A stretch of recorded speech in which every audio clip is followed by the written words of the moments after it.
കർണാടകയിലെ ഷിരൂരിൽ മണ്ണിടിച്ചിലിൽ കുടുങ്ങിയ അർജുനെ കണ്ടെത്താനുള്ള തെരച്ചിൽ ഊർജിതം. റഡാർ ഉപയോഗിച്ചുള്ള പരിശോധനയിൽ സിഗ്നൽ കണ്ടെത്തി. ലോറിയാണോ എന്നുറപ്പിക്കാൻ മണ്ണ് നീക്കി പരിശോധന നടത്തുന്നു. അരുൺ പോപ്പറമ്പ പുതിയ വിവരങ്ങളുമായി ചേരുന്നു. അരുൺ, എന്താണ് ഈ റഡാർ പരിശോധനയിൽ നിന്ന് ലഭിക്കുന്ന വിവരങ്ങൾ? വേണു, ഇപ്പോൾ ഈ റഡാർ ഉപയോഗിച്ച് ഈ പരിശോധന നടത്തിയ വിദഗ്ധ സംഘത്തിൽ NIT സംഘത്തിലെ അവർ നമ്മോടൊപ്പം ചേരുകയാണ്. നിലവിലൊരു സിഗ്നൽ ലഭിച്ചിരുന്നു പറഞ്ഞു, പക്ഷെ അത് ലോറിയാണെന്ന് സ്ഥിരീകരിക്കാൻ കഴിയുന്നില്ല എന്നാണ് നിലവിൽ ഒരു സിഗ്നൽ അല്ല. ഇപ്പോൾ ഇവിടെ നോക്കിക്കഴിഞ്ഞാൽ ഇവിടെ മണ്ണ് ഭയങ്കര നോൺ യൂണിഫോം ആണ്. അപ്പോൾ അതിനനുസരിച്ച് നമുക്ക് പല പല സിഗ്നൽസും കിട്ടും.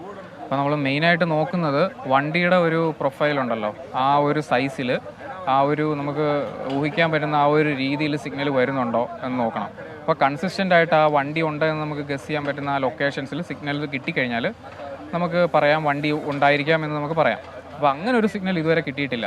അപ്പോൾ അല്ലാതെ ഒറ്റപ്പെട്ട സിഗ്നലുകൾ കിട്ടുന്നത് എന്ത് വേണമെങ്കിലും ആകാം ചിലപ്പോൾ. പക്ഷേ മണ്ണ് നീക്കിയാൽ മാത്രമേ അതൊരു അതെ.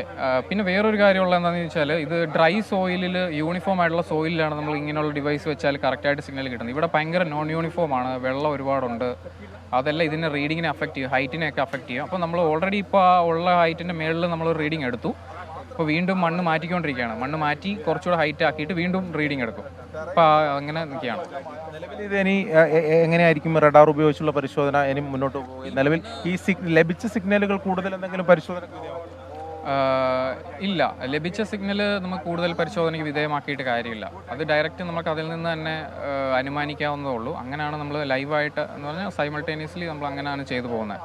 അപ്പോൾ ഇപ്പോൾ ആ GPS ലൊക്കേഷൻ കിട്ടിയ സ്ഥലത്താണ് നമ്മൾ അവിടെ ഒരു നീക്ക് ടെസ്റ്റ് ചെയ്തു. അവിടെ പറ്റുന്ന സ്ഥലമെല്ലാം ടെസ്റ്റ് ചെയ്തു. നേരത്തെ GPS ലൊക്കേഷൻ എന്ന് പറയുന്ന സ്ഥലത്ത് സിഗ്നൽ ലഭിച്ചിരുന്നു അല്ലേ? ഞാൻ പറഞ്ഞല്ലോ, അത് സിഗ്നിഫിക്കൻ്റ് അല്ല. സിഗ്നൽ ലഭിക്കുന്ന പറഞ്ഞാൽ ഞാൻ ചിലപ്പോൾ ഇവിടെ നോക്കിയാൽ സിഗ്നൽ കിട്ടും, പക്ഷെ അത് സിഗ്നിഫിക്കൻ്റ് അല്ല.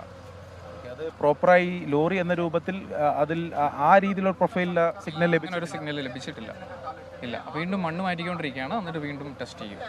വീണ്ടും നിങ്ങൾ റഡാർ ഉപയോഗിച്ച് തെരച്ചിൽ തുടരും. അതുപോലെ നിങ്ങൾ കണ്ട പോലെ ഇവിടെ ഒരുപാട് ഏരിയ ഉണ്ട്. അപ്പം ഈ ഏരിയയിൽ എവിടെ വേണേലും ആകാം. കുറേ വണ്ടികൾ അത് ആ പുഴയുടെ അപ്പുറത്തു നിന്നാണ് കിട്ടിയത്.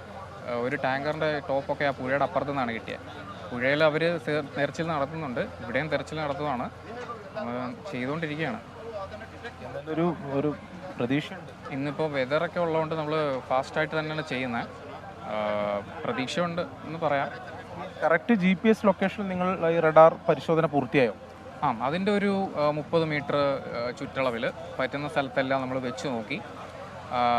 പക്ഷേ പോസിറ്റീവായിട്ടുള്ള ഒരു റീഡിങ് നമുക്ക് കിട്ടിയിട്ടില്ല. അതുകൊണ്ട് അവിടെ തന്നെയാണ് മണ്ണ് മാറ്റിക്കൊണ്ടിരിക്കുന്നത്. കുറച്ചുകൂടെ ഹൈറ്റ് കുറച്ചിട്ട് വീണ്ടും നോക്കുക, അങ്ങനെയുള്ള ഇതിലാണിപ്പോൾ. അങ്ങനെയാണ് പറയുന്നത്. അതായത് ഈ GPS ലഭിച്ച ലൊക്കേഷനിൽ അവർ ഈ റഡാർ ഉപയോഗിച്ചുള്ള പരിശോധന നടത്തി.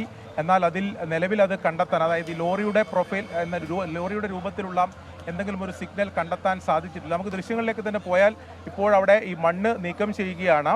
നമ്മൾ നേരത്തെ ലഭിച്ച വിവരം അനുസരിച്ച് ഈ സിഗ്നൽ ഇവർക്ക് ലഭിച്ചിട്ടുണ്ട് എന്നതാണ്. എന്നാൽ അത് ലോറിയാണ് എന്ന തരത്തിൽ സ്ഥിരീകരിച്ചിരുന്നില്ല. നിലവിൽ അവർ തന്നെ അതിലൊരു വ്യക്തത വരുത്തി കഴിഞ്ഞു. അത് GPS ലൊക്കേഷൻ ലഭിച്ചു ഉൾപ്പെടെ അതിൻ്റെ ഒരു 30 മീറ്റർ ചുറ്റളവിൽ തന്നെ അവർ ഈ റഡാർ ഉപയോഗിച്ചുകൊണ്ട് പരിശോധന നടത്തിയിട്ടുണ്ട്. എന്നാൽ അവർ ഈ ആശാവഹമായ അല്ലെങ്കിൽ നമുക്ക് പ്രതീക്ഷ നൽകുന്ന ശരി, അരുൺ പൂപ്പറമ്പയാണ് പ്രധാനപ്പെട്ട വിവരം നൽകിക്കൊണ്ടിരിക്കുന്നത്. ഈ NIT വിദഗ്ധ സംഘത്തിലെ ഒരു അംഗം തന്നെയാണ് ഇപ്പോൾ വിവരങ്ങൾ പറഞ്ഞിരിക്കുന്നത്. മണ്ണിന് പല ഘടനയിലാണ് മണ്ണ് കിടക്കുന്നത്, അതുകൊണ്ട് തന്നെ കൃത്യമായ സിഗ്നൽ കിട്ടുന്നില്ല. ഈ ലോറിയുടെ GPS ലൊക്കേഷനുള്ള 30 മീറ്റർ ചുറ്റളവിൽ സിഗ്നൽ കിട്ടുന്നതിന് വേണ്ടിയിട്ട് ശ്രമിച്ചിരുന്നു, പക്ഷേ സിഗ്നിഫിക്കൻ്റായ സിഗ്നലുകളൊന്നും ഇതുവരെ കിട്ടിയിട്ടില്ല എന്നാണ് ഈ വിദഗ്ധ സംഘത്തിലെ അംഗം ഇപ്പോൾ അരുൺ പൂപ്പറമ്പയോട് പറഞ്ഞിരിക്കുന്നത്.